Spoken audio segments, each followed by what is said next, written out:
We return now to the Trump administration's latest sanctions against Russia. John Yang has that. Judy, to explain these new sanctions against 17 Russian government officials and 7 of Russia's richest men, we turn to special correspondent Ryan Chilcote reporting tonight from London. Ryan, thanks for joining us. What makes these sanctions different from the sanctions that are already in place? Well, these sanctions are very hard-hitting.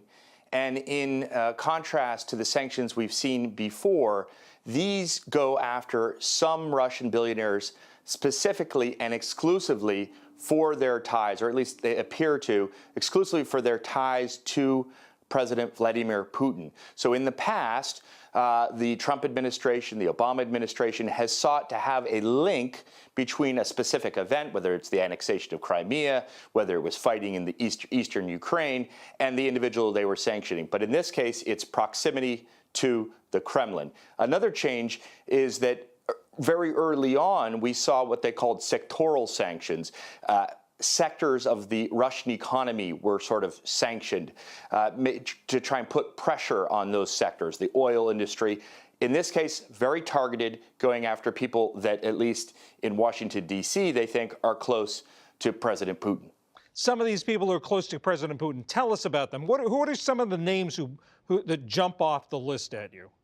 Well, Oleg Deripaska is definitely top of the list, the most interesting of the individuals that has been sanctioned. He's worth about $7 billion. He has global business interests. He's well known in the United States as having a business relationship with Paul Manafort. Many people in the U.S. suspect that he may have acted as some kind of intermediary between the Trump administration and the Kremlin. He has denied that.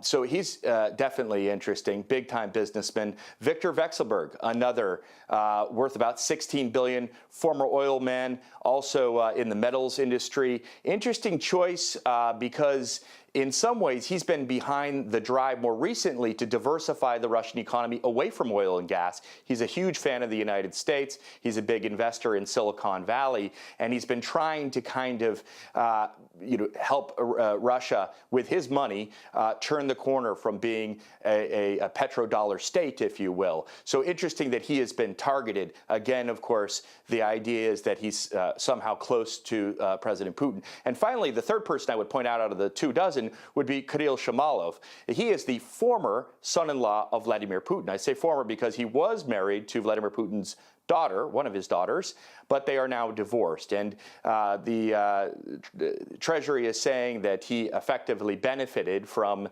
that marriage, and because of that and the proximity to the Russian president, he should be sanctioned.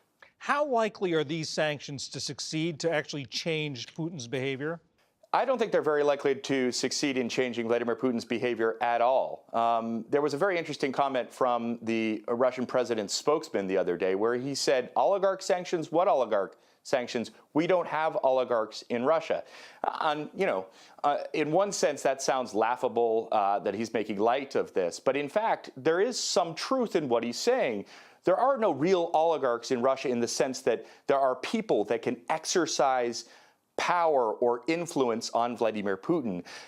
Russian billionaires, Russian oligarchs, if you want to call them that, they may enjoy their wealth at the pleasure of President Putin, if you will, but they can't force him to change his behavior. And so the idea of putting sanctions on them will, and they get upset and then go to President Putin to say, don't do X, I don't think that's going to work.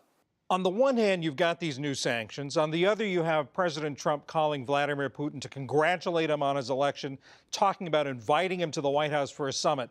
What message is this sending the Russians? In the Kremlin, they decided a long time ago that President Trump is politically impotent, as the Russian prime minister put it once.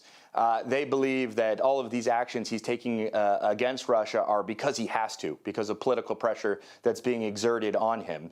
And they see that despite their hopes and their confidence in President Trump, they see that the relationship is on a downward spiral, and that definitely is not something that they're very happy about. That said, they are hopeful that at some point, politics is a crazy thing, maybe he will have more power, and he will be able to, if not improve the relationship, stop its deterioration. Special correspondent Ryan Chilcote from London, thanks so much for joining us. Pleasure.